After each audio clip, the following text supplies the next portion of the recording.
bienvenue une fois de plus dans notre chaîne Afrique Évolution pour un nouveau cours en direct. Alors, le cours en direct également d'aujourd'hui sera porté sur un thème de physique. Alors, à titre de rappel, nous vous avons dit qu'au cours de ces 2 semaines, Afrique Évolution s'est donné, n'est-ce pas,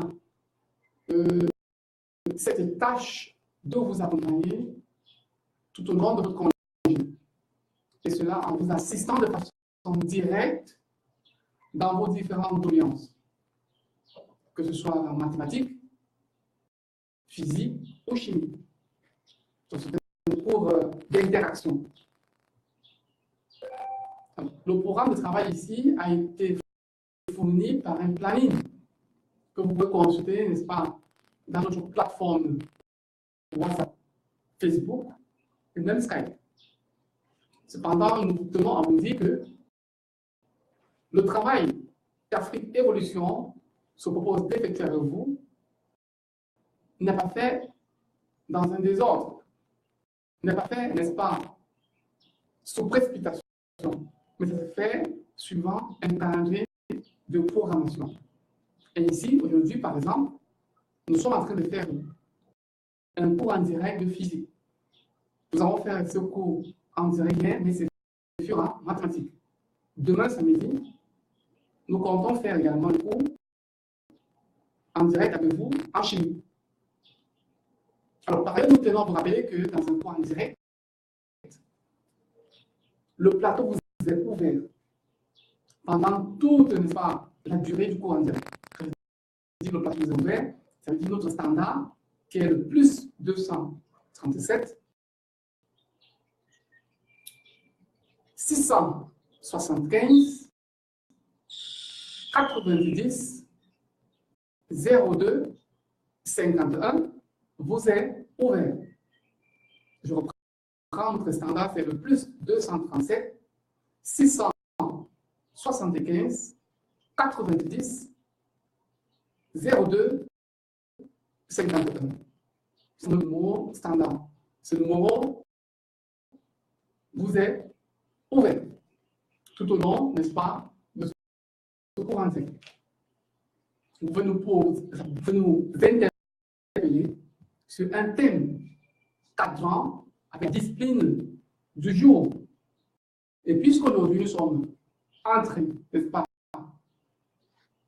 de nous concentrer, n'est-ce pas, sur la discipline, à savoir la physique, notre standard vous est largement ouvert.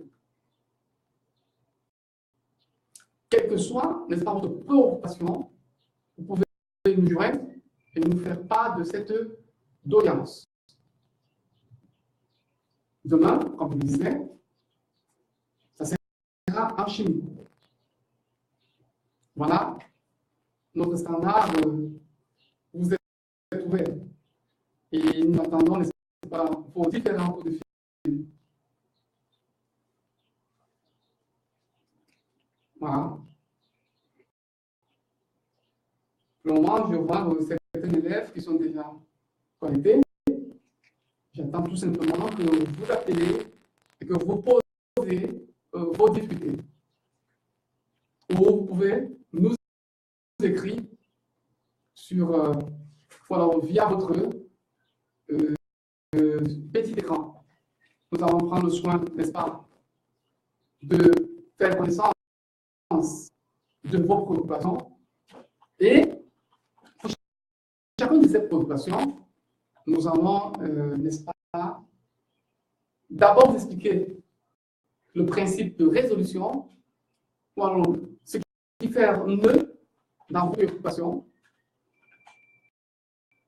Et puis, après vous avoir expliqué ce qui fait problème, ce qui fait, alors après vous avoir, n'est-ce pas, dépisté l'entorse même, n'est-ce pas, de vos difficultés, on prendra le soin de vous accompagner par une ou deux activités afin de vous permettre de mieux appréhender la chose et donc de surmonter la difficulté.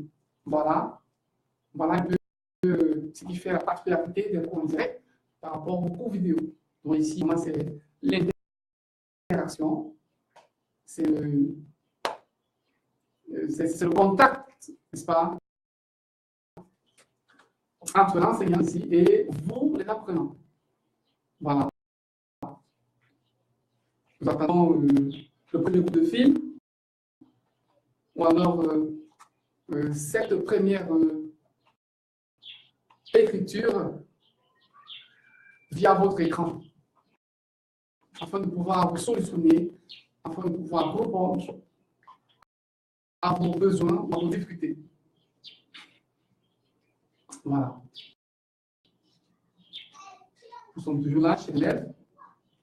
Et pendant qu'on attend le coup de fil, on va profiter pour vous dire que cette période d'espace de 2 semaines de congé de Noël, qui vous sont allouées par le calendrier, n'est-ce pas, ministériel, c'est pour vous permettre non seulement de fêter la maison, mais aussi de renforcer, n'est-ce pas, vos connaissances académiques. Et cela, vous pouvez le renforcer en élaborant déjà un emploi de temps. Vous devez avoir un emploi de temps et vous devez veiller à respecter votre emploi de temps. Vous pouvez organiser avec vos camarades des petits groupes d'études. Il est conseillé que dans ces groupes d'études, vous ne soyez pas déjà plus de 3. Parce qu'à plus de 3, il y aura déjà un 4e ou 5e personne qui sera un peu comme celui-là qui était de trop et qui m'entend quoi faire. Vous pouvez vous entraîner dans des débats concernant, par exemple, le football pour les garçons, ou alors la série, la soirée télé, si c'est le cas des filles. Donc, vraiment, dans un groupe d'études, soyez vraiment restreint, soyez très restreint, soyez objectif et préparez-vous déjà des thèmes par rapport à l'orientation du travail du jour. Alors, je reprends, alors je rappelle ici que notre standard ici, que vous êtes ouvert, c'est le plus 237 675 90 02 51. À travers ce standard, vous pouvez jouer Afrique Évolution afin de poser vos différentes difficultés, vos différentes doléances. Je reprends nos standards qui vous ont ouvert tout au long de ce cours en direct, c'est le plus 237 675 90 02 51. Voilà notre réseau, vous êtes grandement, n'est-ce pas, ouvert. Attendons vos coups de fil, afin que vous puissiez nous faire part de vos difficultés. Voilà. Chers élèves, nous attendons. En vous attendant, nous disions que dans un groupe d'études, vous ne deviez pas être déjà plus de 3. Nous ne pensons pas être plus de 3. Enfin, lorsque vous étiez dans un groupe d'études, ceux-là qui étaient de trop, n'est-ce pas, qui étaient de trop et qui ne faisaient rien, pouvaient, n'est-ce pas, constituer un emprunt à l'évolution même du travail d'équipe, du travail d'ensemble. Et donc, par conséquent, nous vous conseillons de former des types blocs.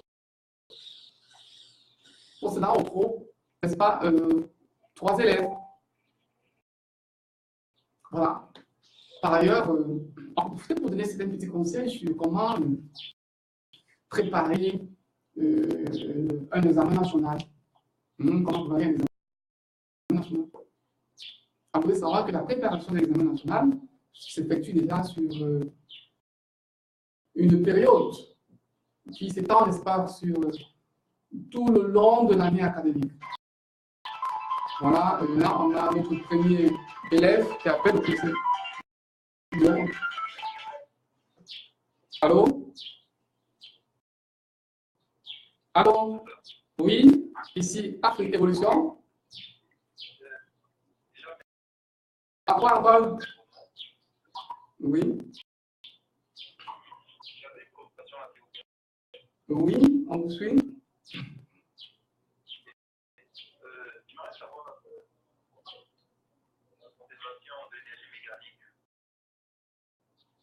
Oui.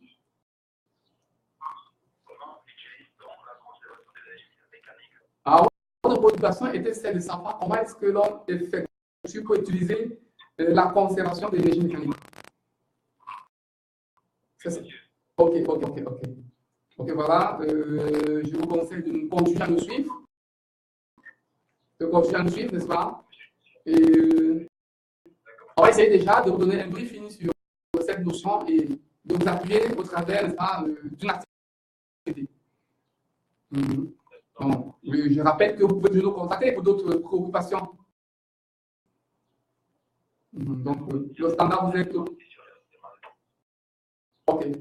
Donc, je reprends votre préoccupation. Comment effectue-t-on pour utiliser la conservation de l'énergie mécanique? Ok. Ok. Je vous invite à continuer à suivre le tour en direct. Ok. Donc, voilà, votre camarade Marius voudrait savoir comment est-ce que l'homme, n'est-ce pas, procède pour utiliser, n'est-ce pas, la conservation de l'énergie mécanique. Alors, pour répondre à cette question, je vais vous dire que déjà, en mécanique, on distingue, n'est-ce pas, disons, trois types déjà d'énergie. Alors, on manipule trois types d'énergie. Il y a ce qu'on appelle l'énergie cinétique, d'accord? Il y a ce qu'on appelle l'énergie potentielle, et il y a finalement ce qu'on appelle l'énergie mécanique. Ah, l'énergie cinétique, c'est quoi? C'est quoi l'énergie cinétique? L'énergie cinétique, c'est cette énergie-là que va acquérir un mobile au cours de son mouvement. Par exemple, si je fais déplacer, je prendrai le cas de, je fais déplacer, n'est-ce pas, ce chiffon, d'accord, sur ce plancher, alors sur cette règle, d'accord, et qu'au cours de son mouvement, notre chiffon croisait, alors là, il a fini par faire céder mon chiffon. Si au cours de son mouvement, notre chiffon croisait, par exemple, ce petit morceau de craie, voilà, alors qu'est-ce qui va se passer? Vous constatez que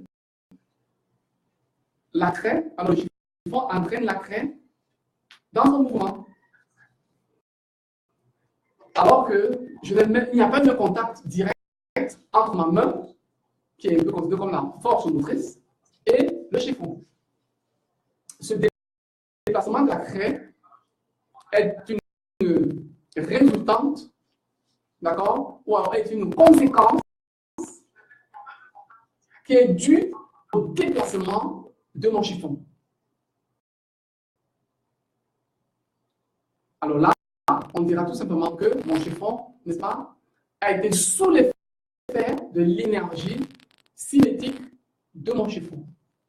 Donc, l'énergie cinétique, n'est-ce pas, d'un mobile ou d'une entité, c'est cette énergie qu'on note généralement EC et qui est du fait du déplacement de notre mobile. Alors, l'énergie mécanique, l'énergie cinétique, quant à moi, va se calculer de la façon suivante. En appelant EC l'énergie cinétique, il sera égal à 1,5 de la masse du mobile fois le carré de sa vitesse. Ça, c'est ce qu'on appelle l'énergie cinétique. Voilà. En plus de l'énergie cinétique, on va distinguer ce qu'on appelle l'énergie potentielle. Il y a une grande variété. Il y a l'énergie potentielle de pesanteur, qu'on découvre. Et il y a aussi l'énergie potentielle élastique. Donc, l'énergie en matière d'énergie potentielle on va découvrir l'énergie potentielle. On va faire l'énergie, oui, on va reprendre ce coup de fil plus tard. Le temps d'expliquer, n'est-ce pas, la notion d'énergie potentielle et donc d'énergie mécanique par la suite. L'énergie potentielle, nous disons, va se subdiviser en plusieurs rubriques. On a ce qu'on appelle l'énergie potentielle élastique. Voilà. Le nom EP. C'est égal à 1,5 de K X carré. K est ce qu'on va appeler, n'est-ce pas, l'allongement du ressort. Et X sera, K c'est la constante de raideur du ressort. Excusez-moi, K c'est la constante de raideur du ressort. Et X sera l'allongement du ressort. Comme autre type d'énergie potentielle, il y a l'énergie potentielle, n'est-ce pas, de torsion. L'énergie potentielle de torsion. L'énergie potentielle de torsion qui est égale à 1,5 de C θ K. C, c'est ce qu'on appelle la constante de torsion. Tandis que θ, c'est ce qu'on va appeler, ou alors peut-être représenter l'angle baillé, par bien évidemment le pendu de torsion. Alors, qu'est-ce qu'un pendu de torsion? C'est tout simplement un bonhomme que l'on peut représenter comme ceci. Ça veut dire, voilà, je mets la θ. Quand je dis bonhomme, il faut comprendre que ça peut être un fil. D'accord, c'est un fil là. Je reconnais ça en rouge. Un fil. Je peux avoir un fil. Donc, je peux avoir un fil. N'est-ce pas? À éviter que j'approche cette règle. Et donc, je fais roder par la suite. Vous voyez que la règle, au cours de sa rotation, va déformer, n'est-ce pas, le fil, qui aura tendance à se défaire. D'accord, on va retrouver la position initiale. Cependant, ce fil, en se déformant, exerce, n'est-ce pas, une force de torsion qui est génératrice, n'est-ce pas, d'une énergie potentielle de torsion, comme EPT. Il y a 1,5 de C θ carré. Θ, c'est juste l'angle d'ouverture, notre pendu de torsion.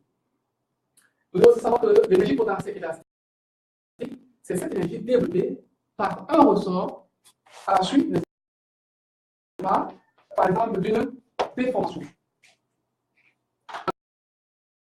Alors, comment existe-t-on le théorème, comment exploitons la conservation de l'énergie mécanique? Il faut tout d'abord déjà savoir comment on calcule l'énergie mécanique. Alors, l'énergie mécanique, ce n'est pas la somme de l'énergie potentielle et l'énergie cinétique, n'est-ce pas, d'un mobile. Il va généralement être noté EM. Et on aura EM, voilà, EM, l'énergie mécanique, est égal à ET plus EC. L'énergie mécanique, c'est la somme de l'énergie potentielle et de l'énergie cinétique. Alors, qu'est-ce que la conservation de l'énergie mécanique? Quand par exemple un système est conservatif, par exemple dire que l'énergie mécanique se conserve si un mobile au cours de son mouvement garde la même intensité de son énergie. Autrement dit, voilà, un autre élève qui appelle, je vais prendre ce coup de fil et allô? Oui? Nous suivons. Moi, il y a un point de réseau. Je reprends. Nous avons fait le plus de 237 6 75 90 02 51. Je reprends notre standard sur lequel vous pouvez nous contacter tout au long de ce cours en direct.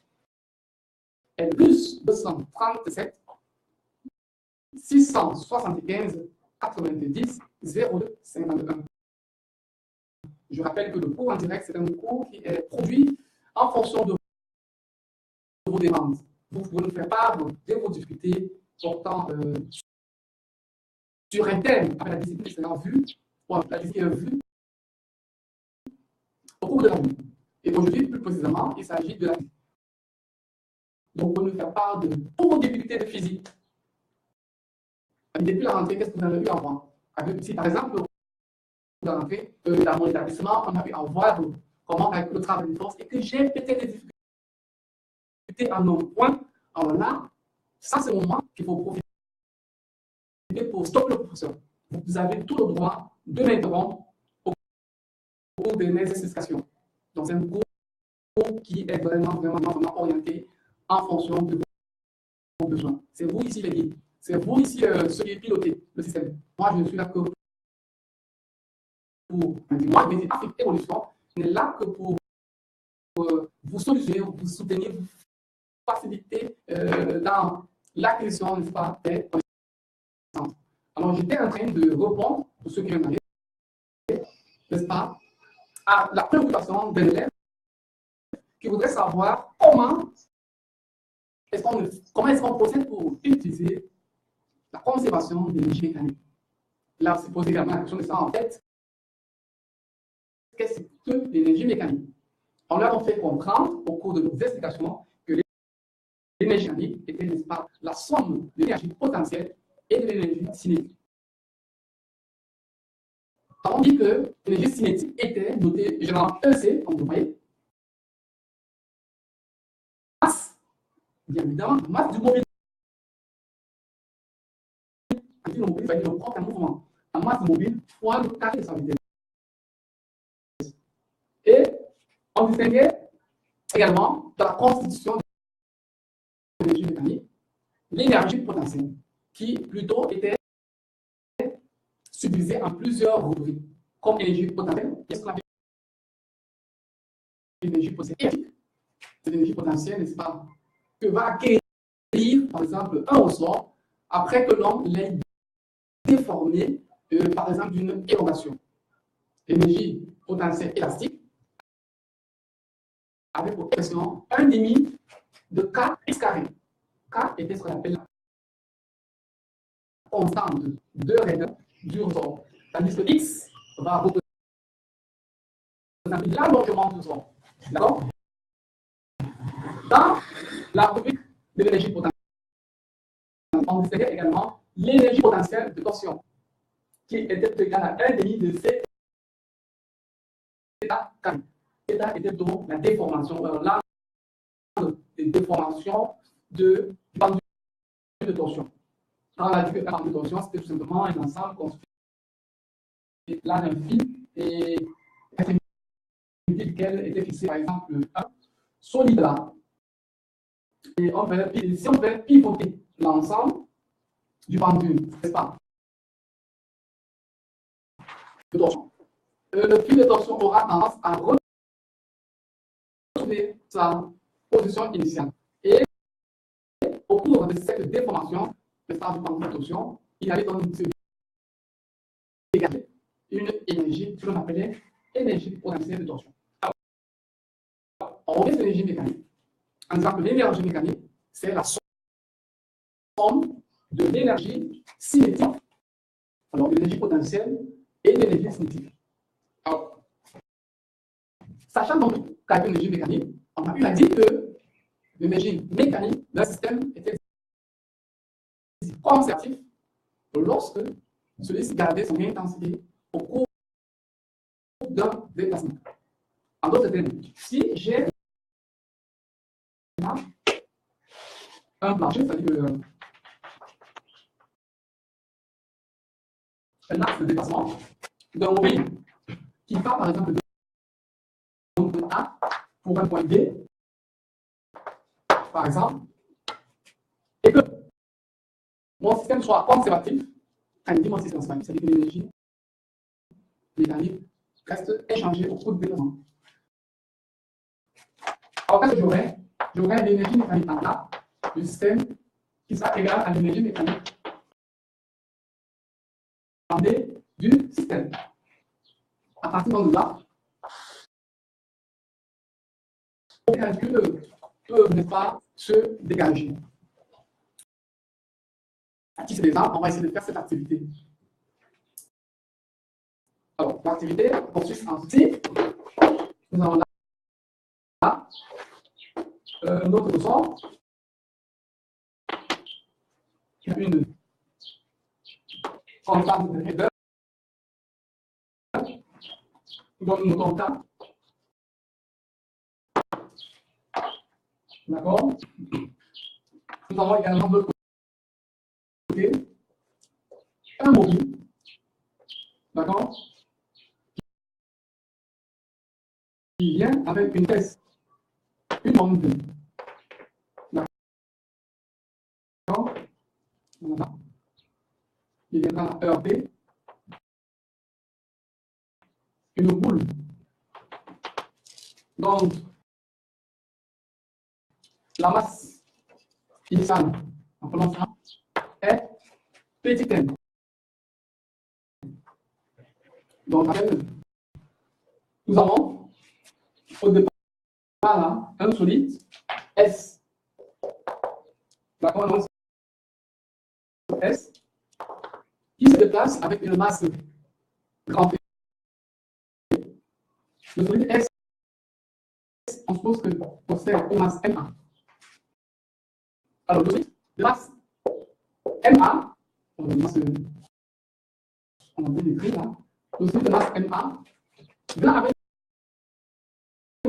une forme grand B, vient heurter, n'est-ce pas, un solide grand B de masse MD. D'accord? Voilà. Alors, tout avec la vitesse bien grand B. La question que l'on veut savoir, voilà, est notre élève. Voilà. Alors, la question posée, c'est de déterminer, n'est-ce pas, le déplacement de son après le choc mobile A avec le mobile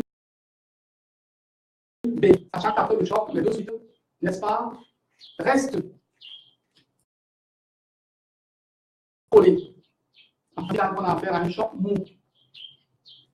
Choc mou parce que après le choc, les deux solides s'accrochent. Alors, voilà un problème physique que vous êtes posé. Et où il y a nécessité d'utiliser l'énergie, d'utiliser la consommation d'énergie mécanique. Déjà, qu'est-ce qu'on va faire? On va essayer de dégager l'énergie mécanique, n'est-ce pas, de ce système constitué de ressort, du solide B et du solide A. Donc,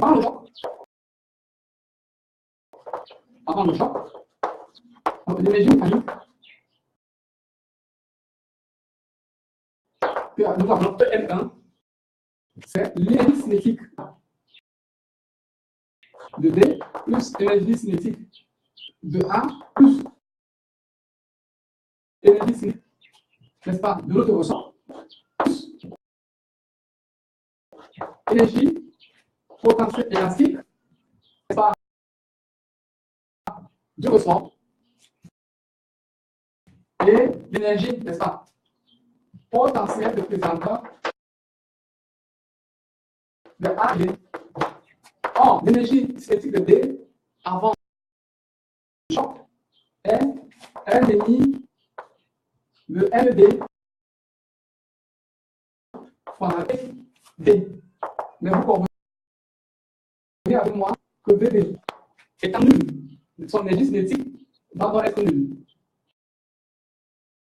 Car souvent avant le choc, le mobile B est fixe. C'est A qui se déplace vers D afin qu'il y ait collision entre A et D. Par conséquent, le mobile B étant fixe, son énergie cinétique va être nulle. D'où en réalité, on a besoin même de présenter la décomposition de l'énergie cinétique de B comme étant égal à n demi de m de dk. C'est un peu comme du temps mesure. Alors, le mobile A, déplaçant avec, n'est-ce pas, la vitesse grand V aura pour énergie cinétique un demi de MA V carré. Cependant, le ressort également est immobile, n'a pas d'énergie cinétique. Son énergie cinétique est donc zéro. Et reste donc on calcule l'énergie potentielle élastique du ressort. Mais avant, n'est-ce pas, la collision entre A et B, le ressort n'est pas encore comprimé. Par conséquent, son élévation est encore nulle. Quand je parle de élévation, je parle de X. X, souvenez-vous. L'énergie potentielle élastique est égale à 1 demi de X carré. X ici est l'élongation du ressort. Et avant qu'il y ait collision entre A et B, le ressort n'est pas encore comprimé. Donc, ce X là vaut 0 en le champ. Donc, 0 là. L'énergie également potentielle de pesanteur de A et B est 0. Parce qu'aucun des solides A et B n'effectue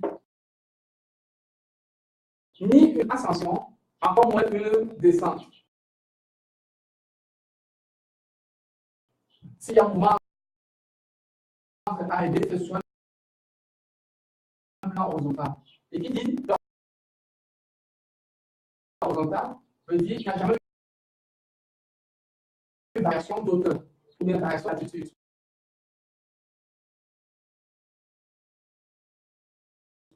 D'où l'énergie potentielle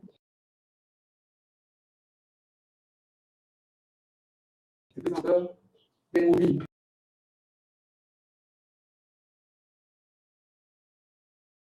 A et B M. Finalement,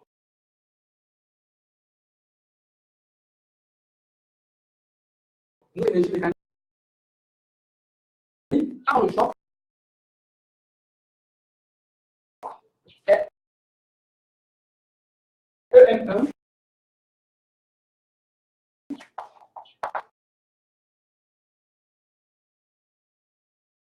qui est égal à M demi M1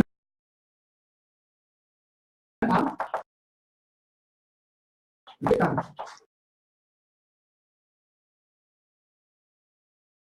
Alors, on va déterminer l'énergie mécanique,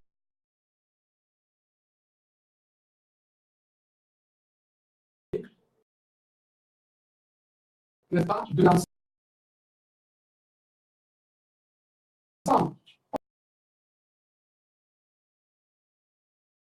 Dans le système. Après le choc,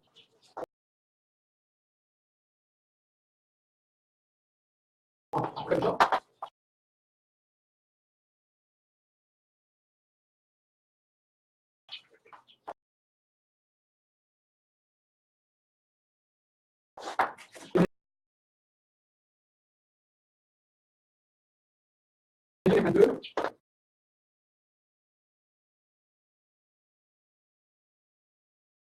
également l'énergie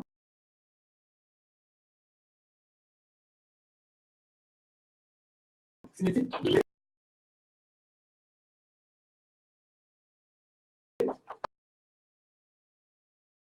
plus l'énergie cinétique de A plus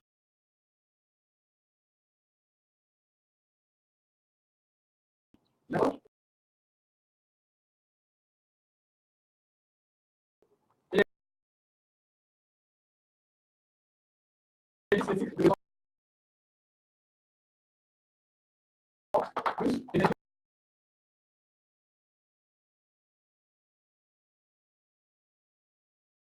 potentielle élastique.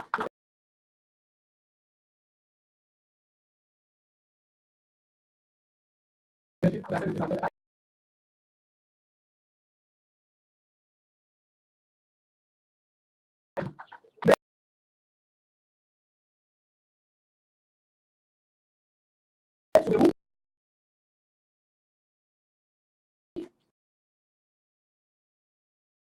Les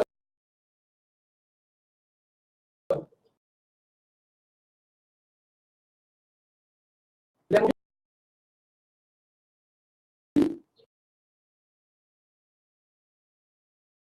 à télé sont affichés présents.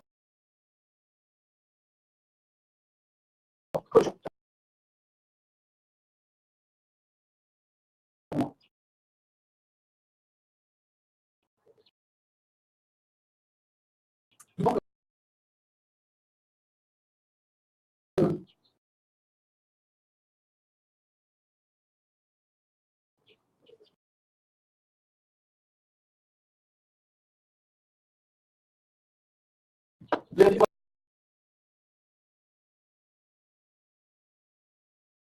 les tests